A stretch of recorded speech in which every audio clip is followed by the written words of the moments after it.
Welkom bij Scheldemondig. Mijn naam is Jan Rubbens, presentator en wij nodigen mensen uit met passie. En deze keer passie voor journalistiek en dan vooral geënt op West-Zeeuw-Vlaanderen. Vanuit het Lidl-theater. Met wie heb ik het genoegen? Wilma Valk.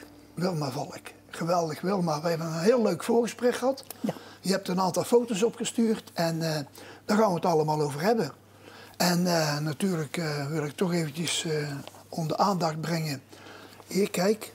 Oh, Rondje West. Hoe lang bestaat Rondje West al, Wilma? Lang. Lang. Ik denk van 99 of zo, maar dat was Rondje West toen nog niet. En hoe heette dat toen? Eenhoornkrant. Ah ja. Dat was uit kort, Oostburg. kort en krachtig. Ja. Dat was 3 jaar of zo. Ja. Dat was toen een blad dat werd uitgegeven door de ondernemersvereniging van Oostburg. Oké. En die hadden mij gevraagd of ik daar de bedrijven voor doende. Oh, dan ging je langs bedrijven. Ja. En dan ging je daar interviewen en dan... Ja, en dan mocht ik alleen naar bedrijven die ook lid waren natuurlijk. Ja. En na 3 jaar hielden ze de ondernemers er eindelijk bij voor gezien. Dan hebben ze het afgestoten en dan is het naar de drukkerij in Aardenburg. En hoe heet die? Durenkamp. Dan Ah is ja, naar dat is bekend Durenkamp. hè, in deze gebieden. En daar samen met de drukkerij deed ik al onder andere opressies. Dat was dan een krant in Breskens. Ah, ja, de krant ook anders. Ja. Om de 14 dagen. Ja. En die eenhoornkrant, die eerste, die kwam maar 1 keer per maand. Ja. Dus ik dacht, daar kan ik er wel bij of zo. Ja. Maar toen ging de drukkerij het overnemen en toen zien ze, dat doen we het wel om de 14 dagen. Dus dan had ik de ene week opressies en de andere week Rondje West. Maar dat ging gewoon. Ja. Zeg, en hoe ben jij zo in de journalistiek verzeild geraakt? Geen flauw idee. Er was een advertentie in 1995 van de PZC. In 1995 in de PZC? En toen schreef ik al wel eens hoor. Ja. Een jubileumboekje of zo. En ja, ik was wel al bezig in een magazine aan de kust. Oh ja. Die uitgegeven werd met de evenementen van heel de zomer. Voor Bresjes eerst en later voor Bresjes en Kazant. Oh ja. Dus ik was zomaar een beetje spelen. Geweldig. En er stond er een advertentie van de PZC. Dat is een correspondent zocht in het Westen. En ik had die advertentie niet gezien. Oh. Nu. Maar iemand zei tegen me, daar staat iets in de krant, dat is wel iets voor je. Oh ja, zo werkt dat. En toen zei mijn man, ja, dat kun je wel. Ik dacht, dat kan ik niet. En dat heb ik 6 weken niks gehoord. Ik heb wel stiekem gesolliciteerd. Ah, je hebt gewoon een sollicitatiebrief geschreven? Ja. En toen? Dan stond er ineens een meneer voor de deur. Ik weet nog goed, het was maandag en het goot water. En daar stond een man voor de deur. Die zei, kom even praten over je baantje bij de krant. En ik zei, ik ken me toch niet? Die zei, ondertussen wel. Oh, nou had je een sollicitatiebrief gelezen? Nee, die had er hier en daar geïnformeerd. Ah. En toen, zo ben je begonnen? Ja, en zo ben ik begonnen. Oké. Nou, laten we kijken naar de eerste foto. Notitieblokje. Ja. Ja, hier was je nog een aantal jaren jonger, Wilma? Ja, daar was ik nog wel iets jonger. Dat was een beginjaar van Rondje West. Ja. Dus rond 99, 90 of zo. En altijd een notitieblokje bij en een pennetje? Ja, en toen was nog... De eerste jaren was de A4. Toen was het alle A5. En tegenwoordig heb ik A6 bij me. Ah. Maar dat gaat ook. En dat kan beter in mijn zakken en in mijn tas. En jij doet niet via de laptop en zo, weet je wel? Nee, ik ben ouderwets. Ik schrijf. Jij schrijft het helemaal uit? Ja. En wie typt het dan? Oh, maar dat doe ik. Oh, je doet... Ik schrijf onderweg, tijdens het interview. Oh, je schrijft en op gewoon locatie. het verhaal al op? Of doe je gewoon... Dan is het nog geen verhaal hoor. Ja. Nee. En dan ga je op zitten broeien op dat verhaal? Nou, dat broeien, dat is dan al op de weg naar huis. Hè? Ah ja. Dan maalt, als je in de auto zit, dan maalt dat verhaal al door hun hoofd. Ja, ik snap het. En gelukkig kan ik mijn notities ook zelf lezen. Dat is ook een voordeel, ja. Ja. Goed, nou, hier een bijzondere foto. Ik wist niet dat die gemaakt is. Deze? Ja, dat was een verrassing. Wie heeft die gemaakt? Camille Scheilstater heeft die gemaakt, de fotograaf van de krant. Ja. En ik kreeg hem toegestuurd een paar dagen later. En die stuurde met de titel Escort in IJsendijk. Ah, geweldig. Hè? Vanwege de hoed. Ja. Ik weet wel dat ik heel erg verkouden was en dat het heel koud was. Ja. Hier is het niet meer koud. Nee, maar dit is dan in Breskes, In hè? Breskes. En die foto heeft een andere fotograaf van ons gemaakt. En wie was het? Peter Nicolai. Oh ja, die hebben natuurlijk ook al die jaren dat ik stadsomroeper ben en gids overal ontmoet bij evenementen. Dus en alle zo. 2 die fotografen die zijn ondertussen met pensioen. Ja. Maar ik vind dat, vooral die in IJsdijk vind ik een super foto. Ja, hè? Escort, met een hoed op. Had ik dat geweten? En dit is dan... Nou, dan was ik zelf... was ik een soort paparazzi, hè? Oh, ja, deze foto heb jij genomen? Die heb ik gemaakt. Met, dan mocht ik... Ja, ik zat dan in het persteam, allee. Ja, dan kreeg je hebt overal... een perskaart. Ja, dat was voor die dagen, hè, voor dat bezoek kreeg je een speciale vergunning. Dan werd je eerst gescreend natuurlijk. Ja, zo werkt dat. Zeg, en welke gelegenheid was dat? Dat was bezoek van Beatrix aan West-Vlaanderen. En waarom? Of wanneer? Dus ik kwam gewoon een keer op visite, geloof ik. Oké. Wanneer is het geweest? Maar niet een speciaal iets, dat ze iets openen of zo? Nee, ze opende niks. Nee, maar ze heeft wel een rondleiding gedaan. Ze is met de helikopter naar Breskens gekomen. Nou ja. Ik weet dat ze aan de veerhaven in een auto gestapt is. Dan is ze naar de kaaien. En daar stonden heel veel kleine jongens en mensen in een rondleiding, een loopje. Ja. Ik geloof dat ze toen ook nog naar Hals Paas geweest is. Oké. Die mastenfabrikant in Breskes. Ah ja, dus ook een bedrijfsbezoek. Een bedrijf, ja. En dan zat ik dus in de persbus, dan hobbelde je de hele dag achteraan. Ja. Overal waar ze uitstapten, mochten wij er ook uit. Ja, en dan een persmoment natuurlijk. Ja, dan kreeg die pers... Ja, dan niet echt. Ze liep en wij moesten dan maar... Ja. En nou, daar waren daar heel veel fotografen en die waren niet allemaal even leuk. Nee, maar die werken twee die dus jij echt noemde, mee dat zijn echt toppers, hè? Ja. Ik bedoel, dat waren fotografen van heel het land. Hè? Ja. Oh, die wouden allemaal speciaal. Ja. En dan was het lunch in Katzand. Ja. En dit is onze cabaretier uit... Dat is Adrie Oosterling. Ja. En Adrie vond dit zelf een leuke foto. En die hangt nu in zijn café, de 2000. De 2000, ja. Ja, ik ben er ook vaak geweest. Daar hangt deze foto. Echt waar? Ja. Oh, dat wist ik niet. Ja, ik weet niet of die er nog gaat, maar een maand geleden nog wel. Ja, dus dat kan nog wel. Zeg, ga je ook wel eens vaak nog naar de 2000? Heb je al zijn shows gezien? De meeste wel, ja. Ja, ik ook. Hij is ook een keer bij mij in de studio geweest. Ja. Ja, dat was echt geweldig. Zeg, wat is dit voor foto? Dat lijkt wel een feest. Nee, het is een klein beetje feest. En een klein beetje maar. Ik weet, nee, uiteindelijk is het een groot feest, maar dat was kermis in Oostbrug, 2 jaar alleen. En toen bleek dat Freddy Keizer van de kindermolens en zo, dat hij 50 jaar op de mat stond. Oh, dus dat was toch feest, ja? Ja, maar dat wist ik jubileum. niet. Dan werd ik ineens... ik was met iets anders bezig in Oostbrug en iemand kwam naar me toe en die zei, weet je dat van Freddy? Dus ja... Ja, want hoe kom je nou aan je opdrachten, Wilma? Is dat de PZC, die geeft jou een weekprogramma of hoe werkt dat? Nee. Zo, nou, ik weet, een dag van tevoren is het lang genoeg. Oh. Ik krijg meestal opdrachten. Ah ja. En af en toe mag ik ook iets aandragen. Als ik zeg, ik weet iets leuk, is dat iets voor ons. Oké. En dat kan. Ah ja. En de rest, ja, daar hang ik achteraan. In het begin moest je echt voor Rondje West ook vragen of je mocht komen. En vind je het leuk en wil je daar ook iets vertellen. En tegenwoordig komen ze naar mij toe.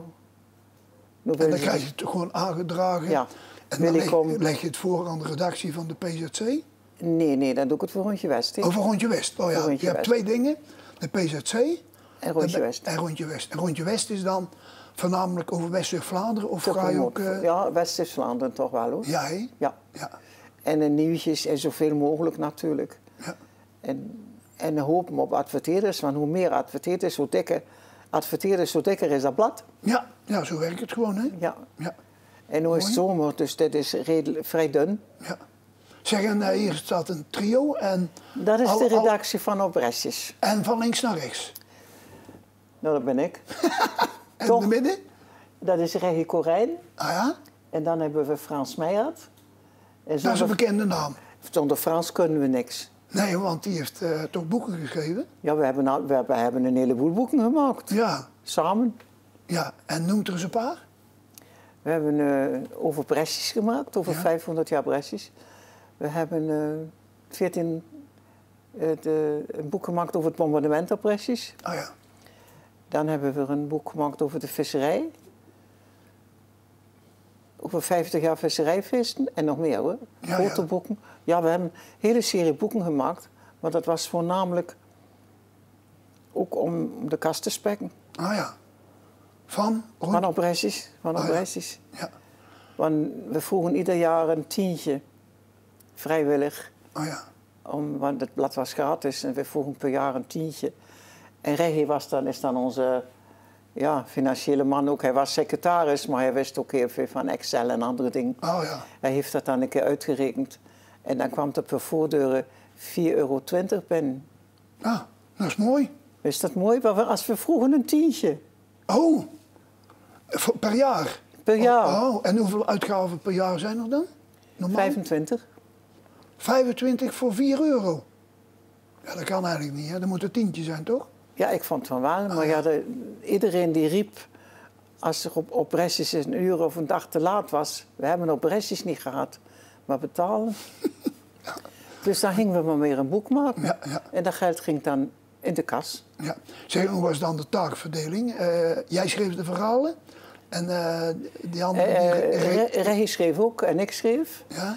En wat wij zo allemaal aanslepen, Frans maakte daar een geheel van. Ah ja, dus dat was eigenlijk de eindredactie. Ja, dat is de eindredactie. Toch, En ja. bij de boeken ook, wij deden de interviews. En Frans die dook dan in de krantenbank. Hè. Ja. Die En dan die boeken die werden gedrukt in Aardenburg. Ja, natuurlijk. Ja, natuurlijk. Hoe kun je het vragen? Ja, het zijn echt mooie boeken. Zeg... En het laatste boek hebben we na oprestjes gemaakt. In 18. Nee, later nog. 3 jaar alleen. 2020? Nee, ja, voor 21. 21, voor corona? Laatste vlucht voor corona hebben we dat nog gemaakt. Ja. Houd maar op 2020. Ja. En dat boek heet De Boord. De Boord. De Boord. Ja, ik kan het niet goed zeggen, maar... Ja, De Boord van Bressjes. Ja, geweldig. En dat is een superboek geworden. Ja. En dan hadden we binnen 14 dagen 1000 exemplaren verkocht. Zo. Mooi. En op is op. Nou, je hebt ook een foto opgestuurd. Ter land, ter zee en in de lucht. Ja, Hoe kom je? Ja? Dat was een ballonvlucht. Ben je Vaart. Vaart, hè? Vaart. Ben je mee geweest? Ja, ik sta erin. Ja. Ging het goed? Ja, het was geweldig. Ja, hè? En waarom kreeg jij die? Ik heb gewonnen. Waarmee? Ja, een of andere winkelactie of zo. Ah. Ik weet niet of het eerlijk was, maar ik heb ook gewonnen. Ja, ik heb een keer toen ik 65 werd, van mijn vrouw ook zo'n ballonvaart gehad. Het is geweldig, hè? Het is geweldig, hè? En wij gingen dan in Klingen van start. En dan over de grens gingen wij, zou ik maar zeggen, naar het westen, hè? En dan kon je precies zien waar het Belgisch en het Nederlands was. Hè? Want, heb je dat ook gezien? Het zien. Heb je ook nog de grens gepasseerd? Ja, je kunt het zien. Je kunt het zien, hè? Allerlei dingen, dan rechte lijntjes en... Ja, en dan de straat. Wat ik wel dacht, er zijn hier een keer veel honden of zo. Maar dat waren allemaal koeien. Het is allemaal... Hoe bedoel Of je? schapen. Ja, vanuit de lucht. Een koe is ook maar zo, hè? Ja. En waar zijn we geland? Tussen de koeien. Ja? Ja. En Maar ja, dan- die waren net zo bang van ons als wij van... Ja, ja, ja. Nou, weet je wat het is? Paarden, die hebben vluchtgedrag dan. Hè? Dus daar Ja. moet je goed naar uitkijken dat je met een ballon niet Ja, de maar paarden door de... het was geen ramp, het was geen... Maar ja, daar waren wij koeien. Ja. Zeg, en hier wordt gewerkt? Ja, ik moest zo nodig, aangezien ik de ballon, ik wil als het naar boven kan. Ik geloof niet dat er een toren is in West-Vlaanderen waar ik nog niet op was. Of dan nu de Sint-Bavus of de Watertoren of de Belfort, ik ken over. Wel even, ja, dan wil ik even naar boven. Ah ja. En dan is de silo gesloopt. Van Johnny Berends? Die, Dan is eerst dat kunstwerk eraf gehaald. van Johnny Berends, hè? Van Johnny Berends, die bodem. En die de zijn vissen. nou, of het plan is... Ja, dat die ze- had die opknappen, helemaal opnieuw schilderen. Ja. En die gaan dan naar het kanaal van Ja, Terneuzen naar Gent. ja. En dan, die havenbaronnen, die hebben dat bekostigd, dacht ik, is het niet? Ja, Of tenminste, het maakt niet uit. officieel is het bruikleen. Oh, bruikleen, hè? Als we willen, kunnen we het terughalen. Maar, ja. Ja. Maar in ieder geval, er zou de eerste schroeven in. Want het waren allemaal panelen. Ja. Dan waren panelen en dan moesten een heleboel schroeven moesten eruit. Dus behalve torens beklommen heb je ook in een hoogwerk... Ja, ik wou dus die eerste schroef. Dus eigenlijk ben jij een ondernemende iemand.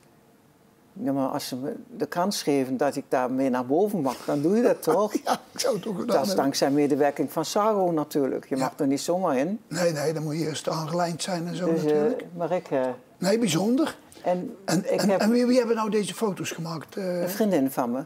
Oh, die is fotograaf? Ja, nee hoor, helemaal niet. Maar die wist dat ik dat ging doen en die was daar 's morgens en die heeft die foto's gemaakt. Super toch? He? Super, ja, super. Dit is natuurlijk prachtig. Maar sinds ik daar hing van boven voor dat schilderij, alleen voor de silo, en je ziet dat brood dan, alleen dat werk van Johnny van dichtbij, heb ik nog veel meer bewondering van hem. Want dan zie je al die details en dan zie je ook dat dambandprofiel, dat hij iedere keer... Ja, het is, wat heeft hij daar gepresteerd heeft. Dat is geweldig, hè? Ja, andere dingen ook die hij maakt, maar dit toch ook, hoor. Ja, ik heb met Johnny Berends, die had een tentoonstelling in het Warenhuis in Axel. Ja. En toen mochten wij daar filmen.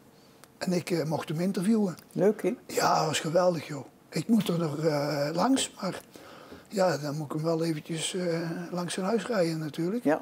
Maar goed, een heel druk bezette man. En wat is dit, Wilma?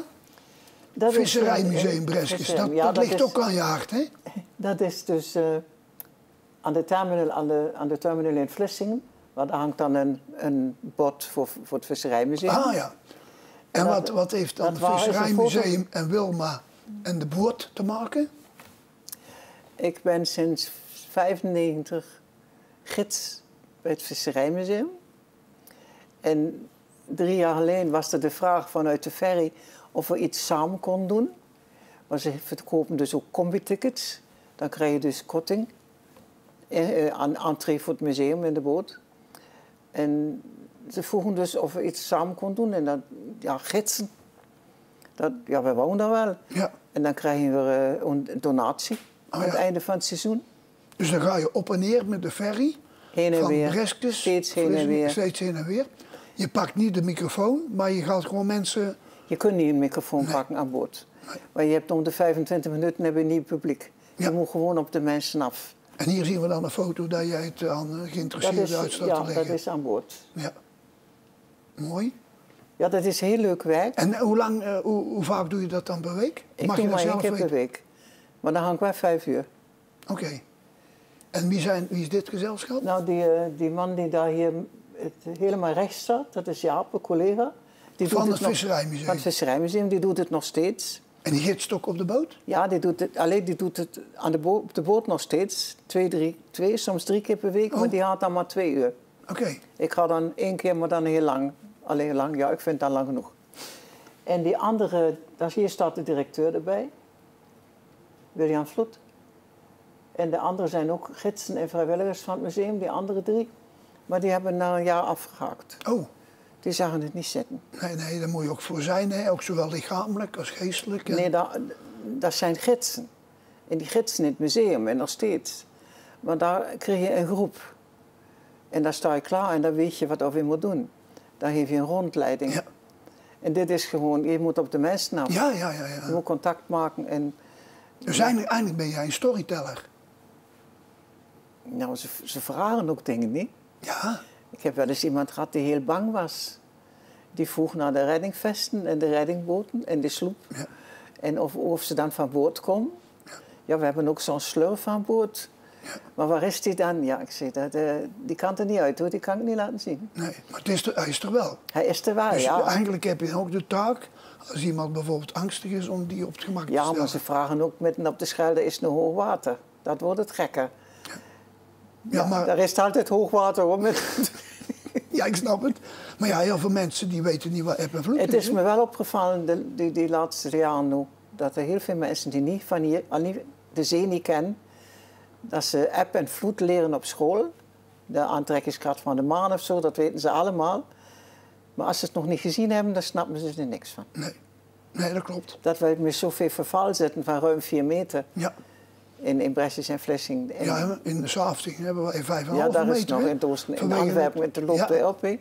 6,5 meter, hè? Ja. En bij springtijd, dan staat heel Ja, dan is het helemaal... Maar ze begrijpen het gewoon niet. Nee. En dan, ja, hoe komen we nu naar Engeland? Er was ooit iemand die wees richting Antwerpen. Oh, ik denk dan, als dat moet, kun je ook via Antwerpen naar Engeland of niet? Toch wel? Ja, natuurlijk wel. En ja, ze vragen, ja, en dan willen ze koffie en dan kregen ze dat koffiezetapparaat niet goed. Ja. Of ze weten niet of ze het moeten doen.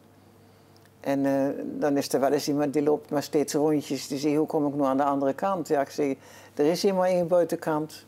Ja.